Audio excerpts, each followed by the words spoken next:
시편 23장 1절에서 6절까지 말씀입니다.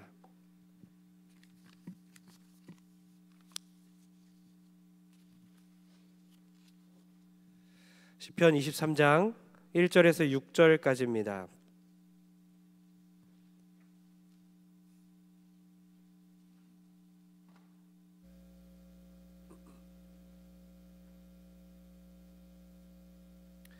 시편 23장 1절에서 6절까지 말씀 저와 교독하겠습니다. 여호와는 나의 목자시니 내게 부족함이 없으리로다. 그가 나를 푸른 풀밭에 누이시며 쉴만한 물가로 인도하시는도다. 내 영혼을 소생시키시고 자기 이름을 위하여 의의 길로 인도하시는도다. 내가 사망의 음침한 골짜기로 다닐지라도 해를 두려워하지 않을 것은 주께서 나와 함께 하심이라. 주의 지팡이와 막대기가 나를 안위하시나이다. 주께서 내 원수의 목전에서 내게 상을 차려주시고 기름을 내 머리에 부으셨으니 내 잔이 넘치나이다. 내 평생의 선하심과 인자하심이 반드시 나를 따르리니 내가 여호와의 집에 영원히 살리로다. 아멘. 네, 선한 목자께서 나를 인도하십니다. 옆 사람 한번 인사하겠습니다. 선한 목자께서 나를 인도하십니다. 선한 목자께서 나를 인도하십니다.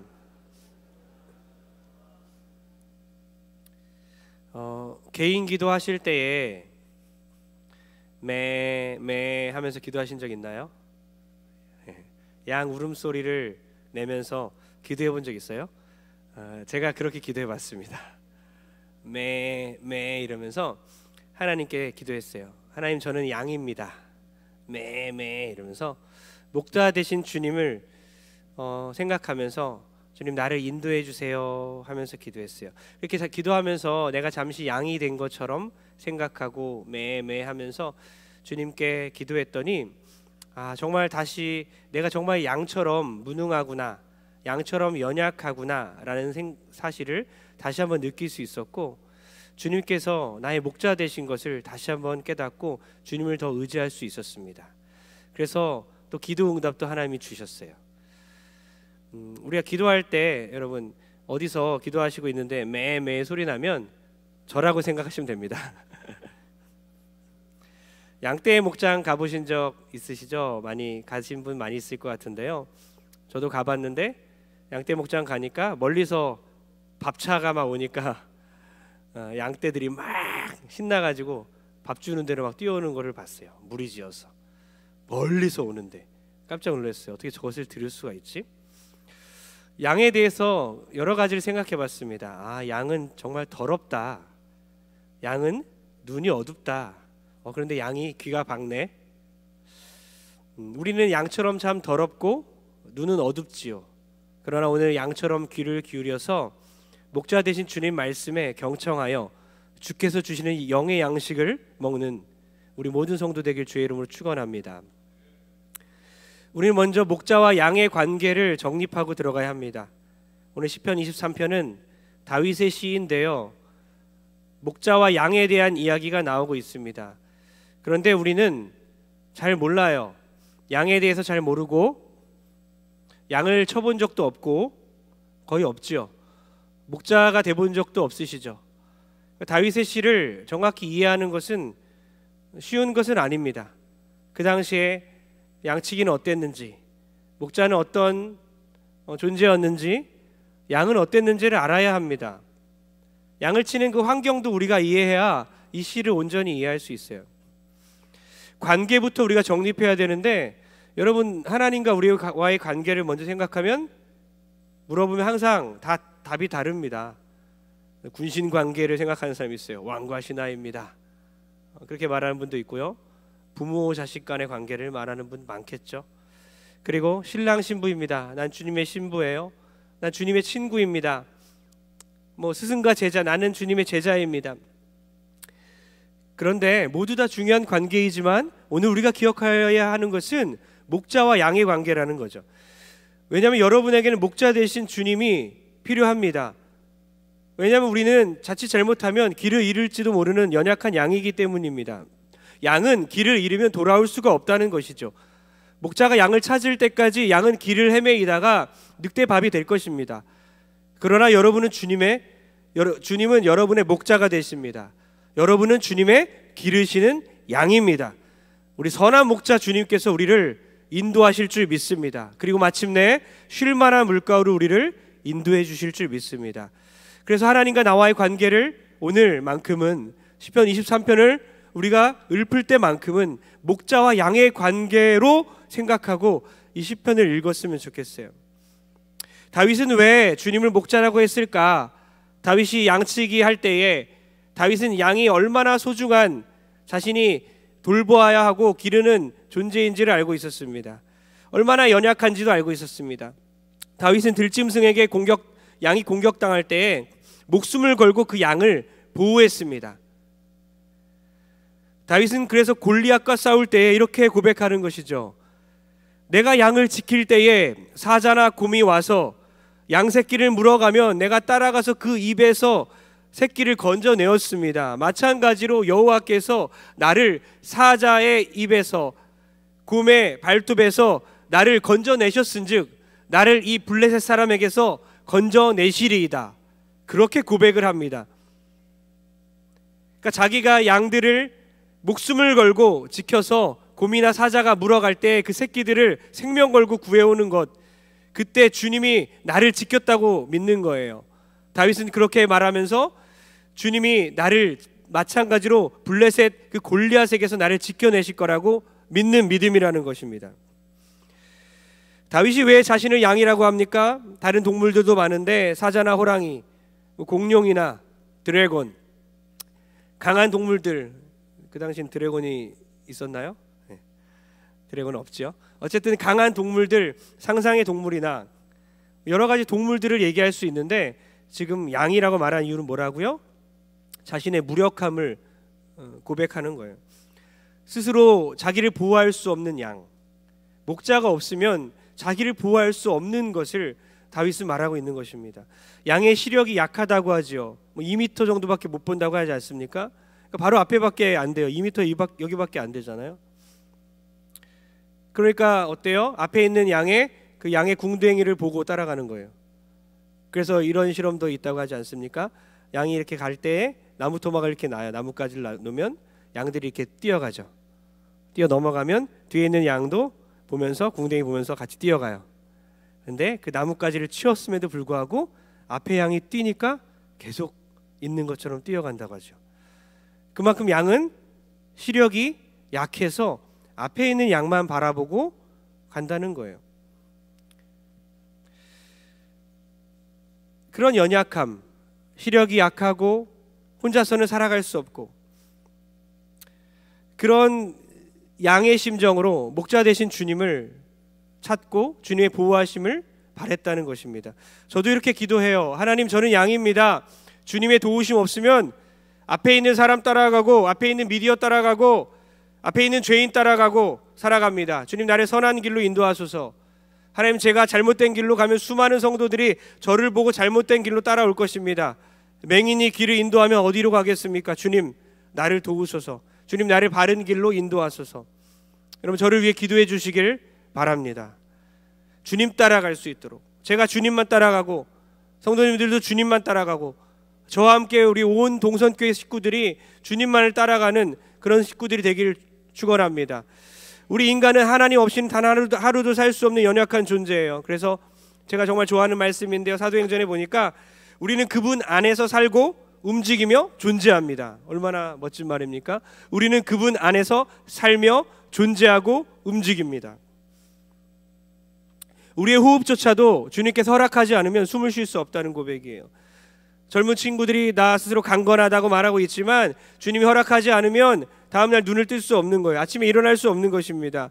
학교에 가서 공부할 수 없는 것이고요, 직장인들 출근할 수 없습니다. 엄마가 자녀를 기르는 것도 하나님 없이는 자녀를 기를 수 없습니다. 그래서 우리는 목자 대신 주님이 필요합니다. 주님이 너무나 필요합니다. 주님은 연약한 나의 목자가 되십니다. 2절을 다 같이 한번 읽어보겠습니다. 2절입니다. 네, 2절 넘어갈게요. 시작. 그가 나를 푸른 풀밭에 누이시며 쉴만한 물가로 인도하시는도다. 아멘. 1절 다시 한번 죄송합니다. 1절 먼저 읽겠습니다. 1절 먼저. 1절 먼저 준비했는데 시작. 여호와는 나의 목자시니 내게 부족함이 없으리로다. 예, 여호와는 나의 목자시니 라고 말할 때 무엇 생각하라고요? 관계. 예, 지금 양이라고 말을 안 했지만 여호와는 나의 목자시니 라고 말할 때 다윗은 벌써 양이 돼버린 거죠. 그래서 여호와는 나의 목자시니 주님과의 관계는 목자와 양의 관계구나. 그러면서 그러기 때문에 내게 부족함이 없으리로다. 주님이 나의 목자가 되시기 때문에 나는 부족하지 않다. 이 단어는 뭐냐면요, 잠깐만 부족함이 없다는 게 아니라 과거에도 부족함이 없었고 현재에도 부족함이 없고 미래에도 앞으로도 계속 부족함이 없다는 고백입니다. 즉 여호와가 나의 목자가 되시니까 나는 늘 부족하지 않고 충만하다는 것입니다. 누가 나의 목자냐에 따라 달라지겠죠. 여호와가, 우리가 믿는 그 하나님이 나의 목자가 되시니 나는 지금부터 영원토록 늘 부족함이 없다라는 고백이죠. 여러분 무슨 생각을 했을까요? 다윗은 이것을 고백하면서 부족함이 없다라고 고백하면서 이스라엘 백성들을 먼저 생각했을 것입니다. 40년 동안 광야 생활 가운데 옷의 의복이 닳지 않았고 발이 부르트지 않았다고 고백합니다. 40년 동안 어떻게 옷이 닳지 않을 수 있을까요? 옷이 어떻게 망가지지 않을 수 있겠습니까? 어떻게 발이 부르트지 않을 수 있겠습니까? 하루 종일 걸어야 하는데 어떻게 하루만 우리가 걸어도 막 발이 욱신욱신 하잖아요. 발이 부르트지 않을 수 있는 것, 옷이 닳지 않을 수 있는 것, 하나님께서 인도하셨다는 증거입니다. 하나님이 인도하시기 때문에 나는 부족함이 없다. 우리의 인생도 마찬가지입니다. 주님께서 부족함이 없이 우리를 지금까지 인도해 주셨습니다. 에베네셀의 하나님, 지금까지 나를 돌봐주셨네. 늘 부족한 것만 생각하고 난 이게 없어, 난 이게 없어, 난 이게 부족해, 이게 부족해. 그러나 반대로 생각해보면 나는 이것을 주셨어, 그것 빼고 다 주셨어, 그것 빼고 다 주셨어. 하나님 나에게 어마어마한 것을 주셨습니다. 그 감사할 제목들을 오늘 하나하나 세워보시면서 주님께 감사하는 여러분 되길 주의 이름으로 축복합니다. 2절 다시 한번 읽겠습니다. 2절입니다. 2절 다시 한번 시작. 예, 다시 2절로 보여주세요. 시작. 그가 나를 푸른 풀밭에 누이시며 쉴만한 물가로 인도하시는도다. 아멘. 이거는 목자가 양들을 끌고 가는 목적지를 말하고 있습니다. 양들을 어디까지 끌고 갑니까? 어디로요? 쉴만한 물가로. 양들을 끌고 다니는데 인도하는데 그 목적지예요. 우리가 어디를 향할 때 목적지가 있죠? 내비게이션을 켜고 목적지로 가지 않습니까? 목적지에 도착해야 다 도착했습니다 하면서 내비게이션 종료가 되지 않습니까? 주님께서 그 목적지까지 우리를 반드시 인도하신다는 거예요. 그곳은 쉴만한 물가라고 적혀 있습니다. 푸른 초장과 쉴만한 물가. 양들은 물을 무서워해요. 그래서 빨리 흐르는 물은요 무서워서 마실 수가 없어요. 막 빨리 흐르니까 물을 고개를 숙여서 마실 수가 없어요.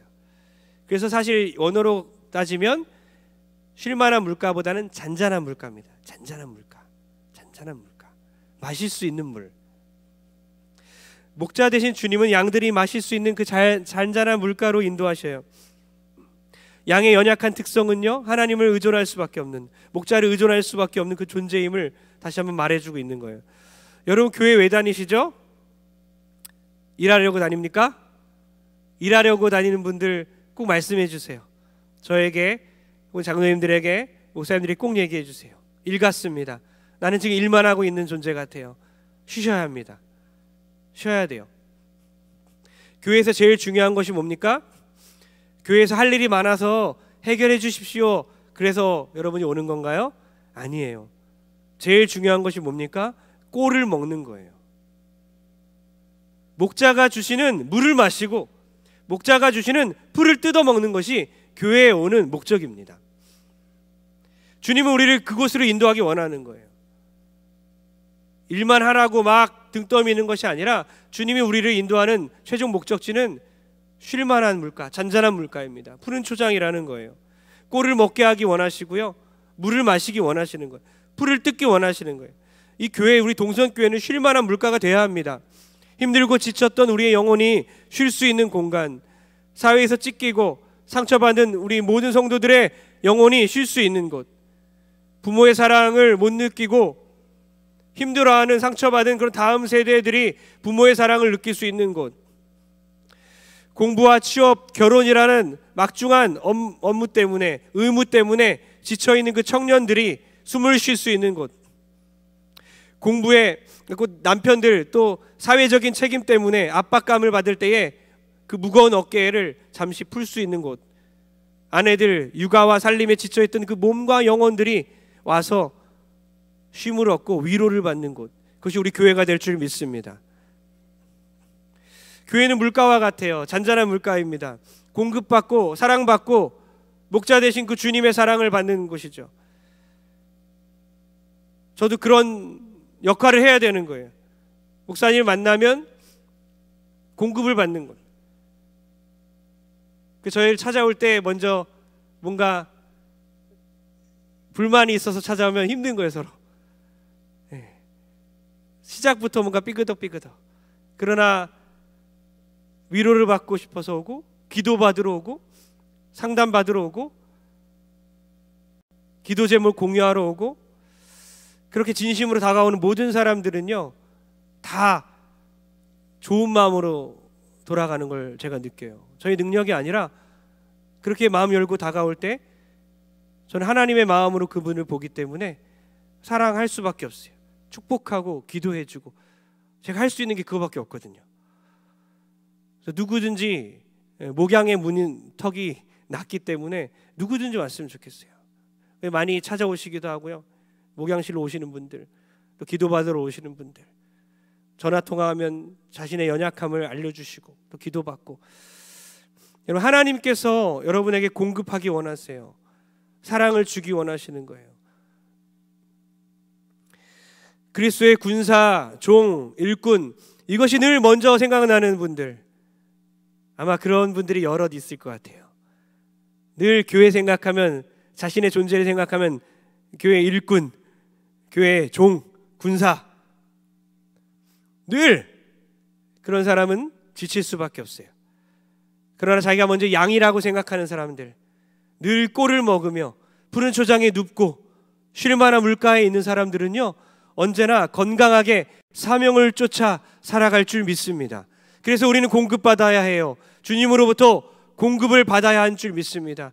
다시 한번 목자와 양의 관계에 대해서 깊이 묵상하시고, 나는 양이구나, 양부터 돼야 되는구나, 목자가 나를 찾고 계시구나, 지쳐있는 나의 상처를 아물기 원하시는구나, 나를 잔잔한 물가로 인도하여 쉬기를 원하시는구나, 주님 품에 거하기를 원하시는구나 깨닫는 여러분 되길 축복합니다. 3절 읽겠습니다. 3절입니다. 시작. 내 영혼을 소생시키시고 자기 이름을 위하여 의의 길로 인도하시는도다. 예, 목적이 있습니다. 뭡니까? 우리를 그 목적지까지 인도하시는 그 하나님의 목적은 뭐냐? 당신의 이름을 위해서입니다. 당신의 이름을 위하여 우리를 인도한다는 거예요. 여러분, 자녀가 잘 되는 것이 아버지가 잘 되는 거죠. 우리가 잘못되면 그분의 이름이 먹칠이 되는 겁니다. 우리가 잘 돼야 그분의 이름이 영광이 되는 것입니다. 그래서 우리가 잘 될 수밖에 없습니다. 그것은 하나님의 이름을 위한 것이기 때문입니다. 결국 우리는 주님만 따라갈 때에 결국엔 우리가 잘 될 줄 믿습니다. 왜요? 그것이 하나님의 영광을 위해서이기 때문입니다. 4절 읽겠습니다. 4절 다 같이 시작. 내가 사망의 음침한 골짜기로 다닐지라도 해를 두려워하지 않을 것은 주께서 나와 함께 하심이라. 주의 지팡이와 막대기가 나를 안위하시나이다. 아멘. 또 이 말씀 들으면 이해 안 가시는 분도 있죠. 그 당시 배경을 알아야 합니다. 그 당시 팔레스틴 지방에 양들을 꼴을 먹이러 멀리 갑니다. 그냥 뭐 어디서 공수해 와서 갖다 주는 게 아니에요. 양떼를 데리고 여름에 초원으로 가는 거예요. 멀리 꼴을 먹이러 푸른 초장을 찾아가는 거예요. 근데 갔다가 겨울철에 돌아오는데 돌아올 때 위험해요. 쌓였던 그 눈들이 녹아서 산사태가 일어날 수 있습니다. 골짜기를 다닐 때 양들의 발이 미끄러져서 낭떠러에 떨어질 수가 있는 거예요. 그래서 목자는 두 가지 도구를 들고 다니는 거죠. 앞에 구부러진 지팡이와 일자로 돼 있는 막대기를 들고 다니는. 그래서 양들이 위험에 처할 때 목을 딱 당겨서 구해내는 것이죠. 그리고 들짐승들로부터 구하기 위해서 막대기로 치는 겁니다. 주님이 우리의 목자 되셔서 우리를 인도하시기 때문에, 주님의 막대기와 지팡이가 우리를 보호하시기 때문에 우리가 우리의 인생 가운데 사망의 음침한 골짜기를 다닐지라도 우리가 안전할 줄 믿습니다. 사망의 음침한 골짜기를 다니는 것 같은 힘들 때가 많다는 것이죠. 때로는 죽고 싶다는 생각이 들 때도 있을 것입니다. 두렵고 힘들고 어려울 때가 있다는 것이죠. 그러나 주님이 우리와 함께 하십니다. 주의 지팡이와 막대기가 우리를 안위하실 줄 믿습니다. 결국엔 우리를 푸른 초장과 쉴만한 물가로 인도해 내실 줄 믿습니다. 그러니 어떤 상황도 난 두렵지 않습니다. 주님이 목자 되시니 우리를 인도하시기 때문에 나는 주님 두렵지 않습니다. 할렐루야, 할렐루야. 우리는 그 양무리 가운데 들어갔기 때문에 은혜입니다. 동선 양무리. 주님께서 이 울타리 안에 우리를 넣어버리셨어요. 아무리 우리가 주님을 떠나려고 해도 우리 주님께 묶여 있습니다. 주님의 울타리 안에 들어가 있어요. 그 울타리 안에서 넘어지고 지지고 볶고 상처 입고 상처받고 쓰러지고 아프고, 그러나 울타리 안을 벗어날 수가 없어요. 우리 주님을 떠날 수가 없어요. 근데 어떤 양들은 어때요? 양무리에 들어오지 못했습니다. 여러분의 그 동료들 중에, 성도들 중에, 가족들 중에 아직 믿지 않는 자들은 양무리에 들어오지 못했어요. 지금 현재 시점에서 돌아오길 바라지만 현재는 그들의 목자가 주님이 아니라 누군지 아십니까? 사망입니다. 사망. 그것이 시편에 정확히 기록되어 있어요. 주님을 떠난 양들을 이끄는 목자가 누구인지. 시편 49편 14절 읽겠습니다. 시작. 그들은 양같이 수월에 두기로 작정되었으니 사망이 그들의 목자일 것이라. 정직한 자들이 아침에 그들을 다스리리니 그들의 아름다움은 소멸하고 수월이 그들의 거처가 되리라. 그들은 양같이 수월에 두기로 작정되었으니 사망이 그들의 목자가 될 것이라. 너무나 무서운 말이에요. 그러니까 죽음이란 그 목자는요, 믿지 않는 그 양들을 지옥으로 인도하고 있다는 것입니다. 그러나 우리 선한 목자께서, 주님께서는요, 여러분들을, 우리들을 울타리 안에 두시는 거예요. 그리고 우리를 천국으로 인도하신다는 겁니다. 여러분의 한 명 한 명의 목자가 되어 주셔요. 그리고 그 울타리 안에서 그 주님의 보호하심과 공급하심을 누리게 하십니다. 우리를 양무리에 그 넣기 위해서 누가 희생하셨죠? 예수 그리스도. 이사야에 보면 이런 말씀이 있죠. 우리는 다 양 같아서 그릇 행하여 각기 제 갈 길로 갔거늘 여호와께서는 우리 무리의 죄악을 그에게 감당시키셨도다. 우리 모두 다 양 같아서, 양이라고 말하고 있어요. 성경에 양이라고 많이 표현되어 있거든요. 우리는 양이 되어서 자기 마음대로, 지 멋대로 살아갔습니다. 그러나 주님은 목자가 되어 주셨어요. 우리를 살려주시기 위해서 예수님께서 우리 모든 양무리의, 양떼들의 죄악을 다 담당하셔서 돌아가셨습니다. 그래서 우리가 구원받았을 줄 믿습니다. 우린 다 양 같아서 그릇 행하여 각기 제 갈 길로 갔거늘 여호와께서는 우리 모두의 죄악을 그에게 담당시키셨도다. 그가 누구라고요? 바로 예수 그리스도. 주님께서 십자가를 지셔서 나는 양을 위하여 목숨을 버리노라 그렇게 말씀하시면서 목숨을 버리셨어요. 그분이 목숨까지 바쳐서 사랑한 우리 양떼들, 우리들을 지금도 인도하고 계십니다. 이제 우리 결단했으면 좋겠습니다. 아침에 일어날 때마다 주님이 우리를 부르실 때에 아무개야, 누구누구 양아, 저 여기 있습니다. 주님, 오늘도 주님 따라 살겠습니다. 주님 따라 오늘도 걸어가겠습니다. 주님의 음성을 내가 놓치고 있었습니다. 내 멋대로 어딘가를 향해 갔습니다. 오늘은 주님 뜻대로 목자 되신 주님만 졸졸 따라가겠습니다. 할렐루야. 그럼 우리가 되기를 축복합니다. 목자의 음성을 듣고 주님 앞에 섭시다. 나의 삶을 이끄는 그 목자의 인도하심 쫓아 살아가는 우리 모든 성도 되길 주의 이름으로 축원합니다. 다윗은 배신과 상처로 고통당한 사람이에요. 그럼에도 불구하고 여호와께서는 목자이기 때문에 난 부족하지 않다라고 고백하고 있는 겁니다. 여러분의 인생 가운데도 굴곡이 있죠. 다윗처럼 친한 벗들 때문에, 믿었던 그 형제자매들, 성도들 때문에 상처도 받고 가족들 때문에 상처도 받았을 것입니다. 다윗처럼 배신도 받았고 아픔도 있었을 것입니다. 여러분, 이제 쉬시길 소원합니다. 선한 목자의 품에 안기십시오. 주님이 우리의 선한 목자 되십니다. 그분으로 인해 우리는 완전히 만족할 수 있습니다. 주님 안에 쉬십시오. 주님 안에 평안하십시오. 주님 안에 거하십시오. 자, 히지윌의 6집에 돌아가는 길이란 찬양이 있는데요. 제가 찬양을 좀 잘하면 열심히 노력해서 부르려 했는데요. 읽어드리는 게 더 은혜가 될 것 같아서 이거 읽고 결론 내리겠습니다. 정말 우리의 이야기인 것 같아요. 너무나 잘 지었어요. 양떼를 떠나서 멀리 온 것 같아 목자의 음성도 들리지 않는데 어둠은 내리고 갈 곳을 모른 채 서성이고 있네.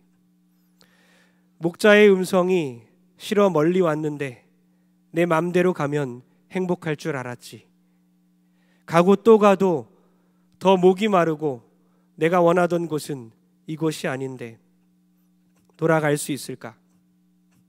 너무 오랜 시간을 헤맨 것 같은데 목자는 나를 잊었을 것 같은데 내가 있는 곳에서 힘껏 소리쳐봐도 너무 멀리 있어 들리지 않겠지. 여기서 반전이 있는 거예요. 내가 주저앉은 곳, 눈물만 나던 곳, 눈을 들어보니 여전한 그 하늘, 그리고 여전한 주님의 음성이 날 부르고 있네. 내가 아무리 먼 길을 왔어도 여전히 나는 주님 품 안에 있고 헤매던 시간이 아무리 길어도 돌아가는 길 이렇게 짧은 걸 그 품 안에 살리. 할렐루야. 주님께 돌아오길 바랍니다. 우리 돌아오면요, 주님 품으로 돌아오면 평안할 수 있어요. 여러분, 제가 교회로 돌아오라고 말하지 않습니다. 이미 교회 다니고 있잖아요. 예배를 드리라고 말하는 게 아닙니다. 예배하고 있잖아요. 기도를 하라고 말하는 게 아닙니다. 기도하시잖아요. 주님 품으로 돌아오라는 겁니다. 양이 되어서 목자에게 주님 품으로 안기시는 여러분 되길 주의 이름으로 축원합니다. 99마리의 양을 100마리 중에 한 마리를 잃어버렸을 때 99마리의 양을 이리가 들끓는 광야에다 내버려 두고 그 한 마리만을 찾아서 정신없이 미친 사람처럼 돌아다니며 그 한 마리를 찾기 위해서 그렇게 애타게 사랑으로 찾아 헤매는 그 주님의 마음. 주님이 애타게 우리를 부르고 계셔요. 아무개야 돌아와라. 아무개야 내 품으로 돌아와라. 종교 생활이 아니라 나의 음성을 듣고 나의 품 안에서 거할 줄 아는 그런 양이 되어라. 아무개야 돌아와라. 우리 사랑하는 자녀들도 부르시는 거예요. 아무개야 돌아와라. 아무개야 돌아와라. 오늘 저와 우리 모든 가족들과 우리 모든 동선의 식구들 다 주님의 음성을 듣고 주님 품으로 돌아오는 귀한 밤 되길 주의 이름으로 축원합니다.